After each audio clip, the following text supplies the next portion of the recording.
ரெதி வணக்கம். அதிமுக இரண்டாக பிளவுபட்டிருக்கூடிய நிலையில் தற்போது அதிகாரம் யாருக்கு என்ற போட்டிதான் நடைபெற்று வருகிறது. எடப்பாடி பழனிசாமிக்கு அதிகாரமா அல்லது எஸ்பி வேலுமணி சி.வி. சண்முகம் தரப்புக்கு அதிகாரமா என்பதுதான் அடுத்து முடிவு அடுத்த கட்டத்தை நோக்கி சென்று கொண்டிருப்பதை பார்க்கின்றோம்.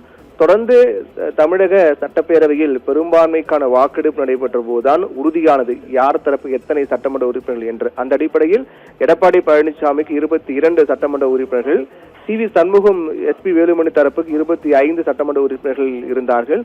இந்நிலையில் தான் அதிக சட்டமன்ற உறுப்பினர்கள் எங்கள் வசம்தான் இருக்கிறார்கள், அதனால் நாங்கள் நியமித்த சட்டமன்ற குழு தலைவர் எஸ்பி வேலுமணி, கட்சியினுடைய அதிமுக கொறடாவாக விஜயபாஸ்கர் ஆகியோர் அந்த நியமனம் தான் செல்லும் என்று அவர்கள் தரப்பில் கூறுகிறார்கள்.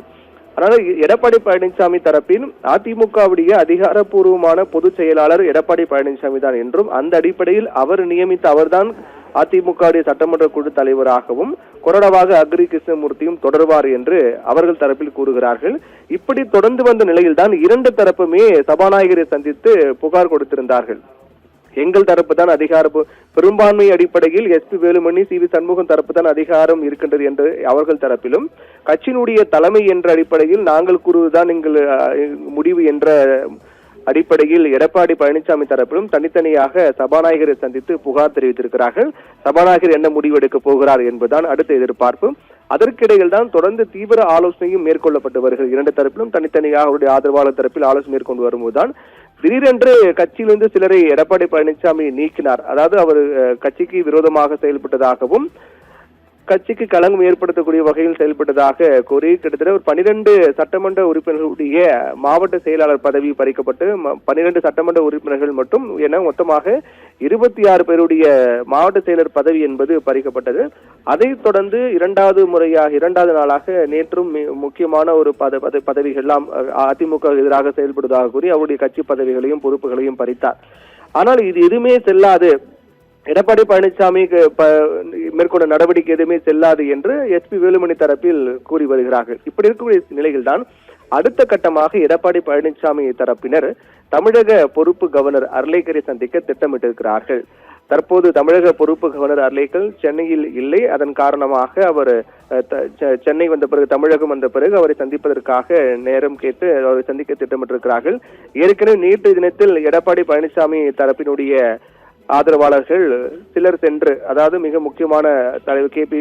முனுசாமி, அதே போன்று தளவாய் சுந்தரம், OS மணியன் உள்ளிட்டோர் எல்லாம் தமிழக பொறுப்பு கவர்னர் அர்லேக்கருடைய செயலாளர், கவர்னர் மாளிகையுடைய செயலாளரை சந்தித்து இந்த மனு கொடுக்கப்பட்டது. அதாவது அதிமுக தலைமை என்ற அடிப்படையில் நாங்கள் தான் குதிரை பேர நடைபெற்றிருக்கிறது. சட்டப்பேரவையில் அதிமுகவுடைய கொறடா உத்தரவுக்கு எதிராக அதிமுக எம்எல்ஏக்கள் 25 பேர் தாவேக அரசுக்கு ஆதரவு தெரிவித்திருக்கிறார்கள்.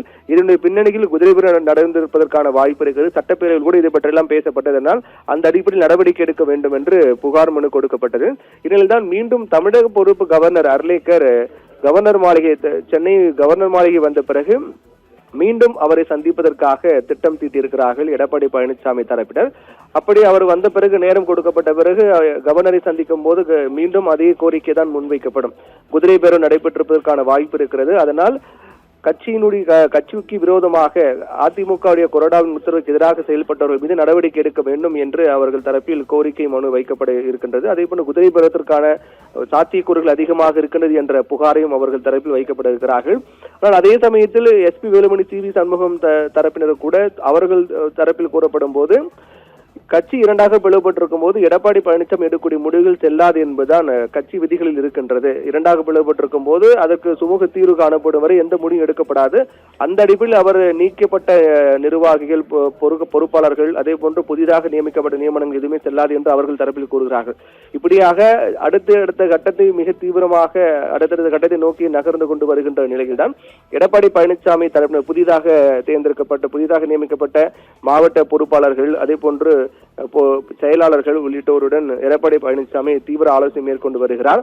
இந்த ஆலோசனையின் போது அடுத்த கட்டமாக நடக்க வேண்டிய சட்ட நடைமுறைகள் என்ன, அடுத்த கட்டமாக மேற்கொள்ள வேண்டிய விடயங்கள் என்ன என்பது குறித்தும் தீவிரமாக ஆலோசிக்கப்பட்டு வருகிறது. இவனெல்லாம் இதுபோன்று தொடர்ந்து ஆலோசனைகளாக மேற்கொள்ளப்பட்ட பிறகு அதற்கு இறுதி முடிவாக தமிழக பொறுப்பு கவர்னர் வந்த பிறகு அவரை சந்திப்பதற்காக திட்டம் தீட்டியிருக்கிறார்கள். கவர்னரை சந்தித்த பிறகு அவர் எடுக்கக்கூடிய முடிவு, அதே போன்று சபாநாயகர் என்ன முடிவெடுக்க போகிறார் என்பதால் இது மிகுந்த முக்கியத்துவம் வாய்ந்த ஒன்றாக பார்க்கப்படுகிறது. இப்படியாக நகரக்கூடிய நிலையில்தான் அதிமுக தற்போது இரண்டாக பிளவுபட்டக்கூடிய சூழ்நிலையில் அடுத்தடுத்து நடைபெற்று வரக்கூடிய சம்பவங்கள் மேலும் அதிமுக மத்தியில் அதிர்ச்சி ஏற்படுத்தியிருக்கின்றது. பிரதி.